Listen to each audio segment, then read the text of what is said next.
The first shipment of grain has left the southern port of Odessa in Ukraine. It's the first. Midhaan sababa waraana Raashiyaa fi Yukureen keessatti qabamee jiru baasuun namoota miiliyoonaan lakkaaman kan addunyaa irratti beelaaf saaxilamanii jiraniif akka dhaqqabu taasisuuf akkaataa karoora dhaabbanni mootummoota gamtoomanii gidduu seenuu qabateen jimaata darbe dooniin tokko namoota Itoophiyaa keessatti beelaaf saaxilamaniif qamadii fudhachuuf Yukureen gaheetii jira. Kunis nyaata dhaabbata mootummoota gamtoomanii gara Afrikaatti geeffamuun isa jalqabaa akka ta'e ibsamaatii jira. Kuusaa daabboo addunyaa jedhamuun kan beekamu midhaan Yukureen keessatti oomishamuun sababa lola Raashiyaa fi Yukureeniin ji'ootaaf ukuramuun gatiin nyaataa addunyaa irratti akka ol ka'u taasisuun Afrikaa baha giddu galeessaaf kutaalee Eeshiyaa keessatti beelaaf sababa ta'eetii jira. Guyyoota dhiyoo asitti dooniiwwan midhaan fe'atan hedduun waliigaltee haaraa karaan buufata doonii Yukureen gadhiisaniitii jiru. Garuu fe'umsaawwan irra caalaan isaanii nyaata beeyladaa yoo ta'an gara Tarkii yookaan ammoo lixa Awurooppaa deemaniitii jiru. Pirezidaantiin mana maree Awurooppaa Chaarlis Miisheel jimaata darbe hagayya 12 bara 2022 akka jedhanitti fe'umsa jalqabaa sagantaan nyaataa addunyaa UN'tiin dhaabbata gargaarsa namummaa Afrikaaf ergu yeroo dhiyootti fe'amee akka deemu beeksiseetii ture. Jimaatuma waaree booda ammoo maarsariitiin hordoffii maaraayin tiraafik jedhamuun dooniin kun gara kibba Yukureenitti akka imaltee agarsiise. Miisheel dooniin tun midhaan nyaataa gara Itoophiyaatti akka fiddu ibsuun hanqina nyaataa fi beela addunyaa maratti mul'atu hir'isuuf tumsi qaamolee dhimmicha keessa jiran hundaa barbaachisaadha jedhe. Ministeerri bu'uuraa misooma Yukureen akka jedhetti dooniin kun meetirik toonii 23,000 ol fudhachuu danda'a. Kunis midhaan gara toonii miiliyoona 20 Yukureen keessatti laamsha'e keessaa muraasa qofa yommuu ta'u, dooniin kun gaanfa Afrikaatti biyya Jibuutiitti ni qubatti jedhamee eegama. Itoophiyaa, Somaaliyaa fi Keeniyaa hongee waggoota 40 darban keessatti gaanfa Afrikaatti mudatee hin beekne keessa jiru. Gaanfa Afrikaa keessatti bara kana namoonni 10,000 lakkaaman beela yookaan dhukkuba irraa kan ka'e lubbuun isaanii darbeetii jira. Ragaawwan torbee dhufuu akka argisiisanitti yeroo jalqabaatiin waqtiin roobaa shanaffaa walitti aansuun osoo hin roobiin akka darbu addeessa. Horiin bu'uuraa qabeenya maatii hedduu fi wabii nyaataa ta'an miiliyoonaan kan lakkaaman du'aniitii jiru. Madaalliin haaraan neetworkii sirna akeekkachiisa beela duraa Itoophiyaatti maatiin miiliyoonaan lakkaaman haala ulfaataa kana dandamachuuf rakkatu jechuun ibseetii jira. Fedhiin gargaarsa nyaataa sadarkaa olaanaa irra jira. Namoonni hanga miiliyoona 15 ta'an gargaarsa nyaataa barbaadu jedhe. Jaarmiyaan dhimma daa'immanii irratti hojjetu UNICEF ammoo gabaasa hagayya 3 baaseen bara 2022tti walitti bu'iinsi nageenya dhabuun waldhibdeen hawaasummaa hongeen waraannii fi weerarri COVID-19 dachaa walirra bu'aniin guutuu Itoophiyaa keessatti namoota miiliyoona 29.7 ol ta'an akka miidhaman taasisee jira jedhe. Dhuma bara 2020 irraa eegalee waqtii roobaa afran walitti aansuun giddugaleessaa gadi ta'ee roobuu hordofee naannoowwan gammoojjii kibbaaf kibba baha Itoophiyaa keessatti argaman hongee bal'aa fi hamaa laaliinaa ka'eef saaxilamaniitii jiru. Hongee kanaan beeylanni miiliyoona 2.5 du'uunis gabaafameetii jira. Roobni bitootessaa hanga caamsaa naannoo hongeen mudatetti roobeen maddeen bishaanii gabbisuu hin dandeenye. Kana malees roobni onkoloolessaa hamma muddee bara 2022 roobus xinnaadha jedhamuun tilmaamamaatii jira. Kunis naannoo Sumaalee, Oromiyaa, naannoo uummattoota kibbaa, Sidaamaa fi Affaar keessatti namoonni miiliyoona 9 ol ta'an wabii nyaataa ni dhabsiisa jedha UNICEF. Naannoo Oromiyaa aanaalee hongeen miidhaman keessaa 89 tatamsa'inni hanqina nyaataa cimaa bakka bu'ummaa addunyaa 15 ol ta'uu argisiisa. Russian soldiers fled left their equipment. Victory is near according to breaking news. Russian. Waraanni Raashiyaa fi Yukureen jidduutti adeemsifamaa jiru lammiilee biyyoota lamaanii qofa osoo hin taane addunyaa guutuu irratti muddama midhaan nyaataa fi dhiyeessii garaagaraa uumeetii jira. Raashiyaan kan Yukureen weerarte biyyoota lixaa dabalatee dhaabbilee idil addunyaatiin balaaleffatamaatii jirti. Mootummaan Volodymyr Zelensky weerara mootummaa Vladimir Putin qolachuuf loluu irratti kan argamu yoo ta'u magaalota loltoota Raashiyaatiin qabaman deeffachuuf qabsoo jibbaataa taasisaatii jira. Dabalataan loltoonni Raashiyaa magaalota birootti akka hin ceeneef riiqichoota magaalota wal qunnamsiisan kutuu irratti argama. Haaluma kanaan riiqichi magaalaa Kersoonitti argamuun haleellaa Yukureen irratti raawwattee hincateetii jira. Yukureen torbaan tokko duras riiqicha guddicha Antooniivskim jedhamu barbadeessuu beeksifteetii turte. Riiqichi lammaffaa Yukureen barbadeessee jira jette kun hidha Noovaa Kaakoovaa irratti kan ijaaramedha. Yukureen magaalaa Kersoonii fi naannawa ishee deebistee loltoota Raashiyaa harkaa fudhachuuf haleellaa cimaa gochaatee jirti. Kersoon magaalota gurguddoo Yukureen qabdu keessaa tokko yoo taatu akkuma lolli Raashiyaa fi Yukureen gidduutti ka'ee loltoota Raashiyaatiin magaalaa to'atamteedha. Komaandiin Opereeshinii ajaja kibbaa waraana Yukureen riqichi hidha Noovaa Kaakoovaa barbadaa'u irraa kan ka'e tajaajilaan ala ta'ee jira jechuun fuula feesbuuka isaa irratti barreesse. Tekni waraana UK odeeffannoo waa'ee waraana Yukureen guyyaa guyyaan kennu akka jedhetti ammoo haleellaa Yukureen geggeessite daandii laga Dniipiroo wajjin wal qunnamsiisuun Raashiyaan meeshaalee waraanaa gurguddaa dhiyeessuu akka hin dandeenyetti miidhamee jira jedhe. Noovaa Kaakoovaan kaaba baha Kersoonitti kiiloomeetira 55 fagaatee argama. Yukureen gosa artilarii Himaarsi kan Ameerikaan kenniteef fayyadamuun riqicha guddicha Antooviniskii haleelte. Yukureen gosa artilarii Himaarsi kan Ameerikaan kenniteef fayyadamuun riqicha guddicha Antooviniskii haleeltee turte. Riqichi inni guddaan Kersoon geessu torbee darbe caalmatti miidhamuu isaa odeeffannoon tika UK ni ibsa. Loltoonni Raashiyaa kumaatamaan lakkaa'aman kan lixa laga Dniipirootti argaman lagicha ce'uu fi dhiyeessii argachuuf riqicha bidiruu lamaa qofatti dhimma bahaa akka jiran ibsameetii jira.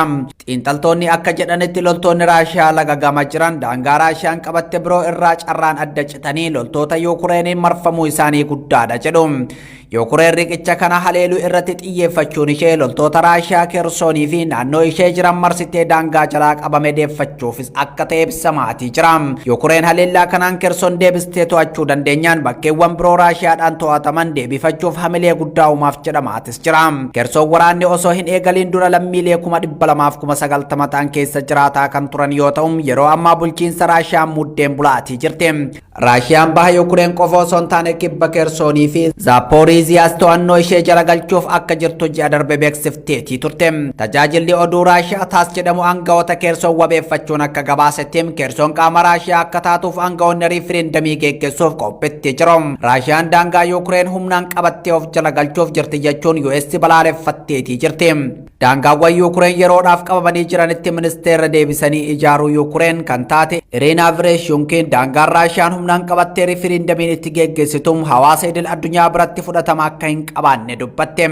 Lammiileen Yukureen daangaa Raashiyaa to'atte keessa jiran gadhiisanii akka ba'an waamicha dhiyeessuun guyyoota 5 darban qofatti namoonni 53,000 Kersoon gadhiisanii bahaniitii jiru.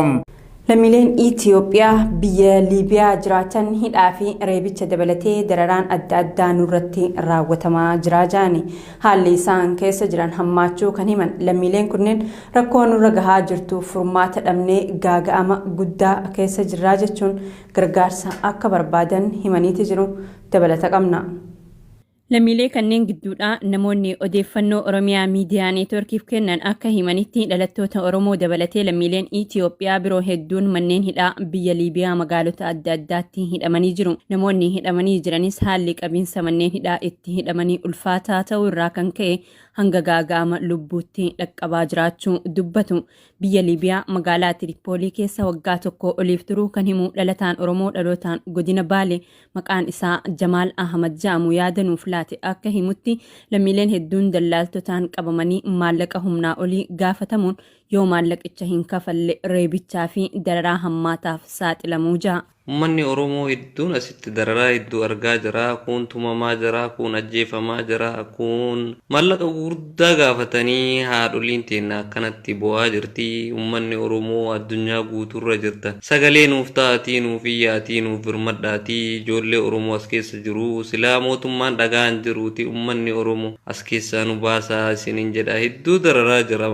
Dararaa hamatu jira. Kana malees lammiileen muraasni kanneen humnoota nageenyaa biyyattiitiin qabamanii hidhamanis jiraachuu himanii humnoonni mootummaa erga qabanii namoota kanneen hidhaatti darbatanii booda hordoffii tokkollee hidhamtootaaf hin taasisanii jiru. Namoonni achirraa odeeffannoo nuuf laatani. Dallaaltonni namoota karaa daddabarsan danuun ammoo hidhamtoota hedduu manneen kuusaa adda addaatti ugguruun sarbama mirga namoomaa irratti raawwachaa jiraachuus odeeffannee jirra. Dallaalotaa fi shiftoonni kun namoota hidhaman kanneen itti seenuun birrii hammanaa fidaa jiranii uffata irraa yaasanii qaama qullaa reebicha irratti raawwachaa jiraachuu lammiileen kunneen himaniiti jiru. Viidiyoon marsaalee hawaasaarra tamsa'aa jirus kanuma agarsiisa.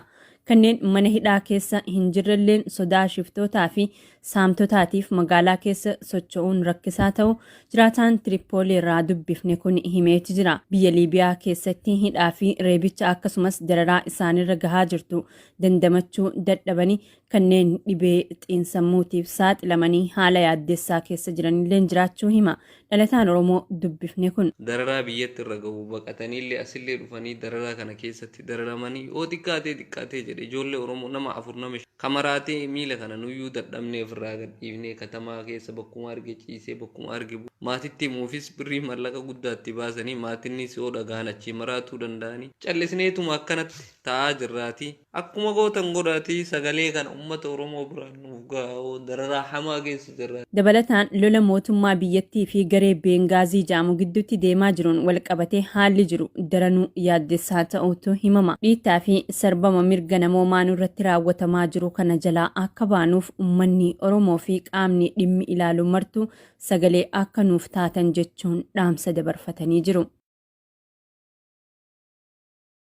Filannoo pirezidaantummaa Keeniyaatiin itti aanaan pirezidaantii Keeniyaa Wiiliyaam Ruutoon dursaa jira jedhame. Gabaasni BBC'n qabatee bahe akka mul'isutti itti aanaan pirezidaantii Keeniyaa Wiiliyaam Ruutoon sagalee lakkaa'amaa jiruun dhibbeentaa 51 dursaa jira. Ministeerri muummee duraanii Raayilaa Odingaan ammoo sagalee dhibbeentaa 48 itti aanuun dorgommii jabaa irra jira. Itti gaafatamaan komishinii filannoo biyyattii bu'aa filannoo beeksisuuf baay'ee boodatti harkifataa akka jiru amanee jira. Deeggartoonni kaadhimamtoota lamaanii komii garaagaraa kaasuu irraa kan ka'e sagaleen lakkaa'uu fi mirkaneessuun si'a hedduu addaan citee ture.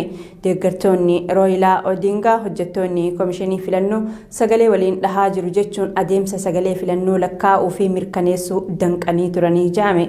Kaleessa halkan hagayya 13 bara 2022 hoogganaan duula filannoo Odingaa kan ta'e Siyaataa Baahoo Olee Kaanchorii carraan osoo hin kennaminiif tasa waltajjii irratti bahee adeemsi sagalee ittiin lakkaa'amu rakkoo akka qabu dubbate.